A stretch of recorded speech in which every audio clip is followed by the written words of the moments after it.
The sneaker world continues to explore hybrid design, and Nike is clearly leaning into that movement with the upcoming Dunk Low dress shoe pack. The standout of the release is the triple black colorway, which transforms the familiar Dunk Low into something that feels closer to a formal shoe than a traditional sneaker. Wrapped entirely in smooth black leather, the upper features clean paneling, tonal stitching, and a noticeably refined finish. The muted branding and all-black execution give it a sleek, office-ready look that resembles a classic derby while still keeping the Dunk's recognizable shape. A black rubber sole adds durability and everyday comfort, making it practical for long wear without sacrificing style.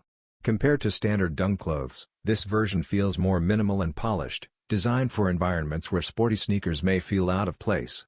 The triple black Dunk Low offers versatility for casual office wear, dress casual events, or daily rotation. Release is set for January 6, 2026.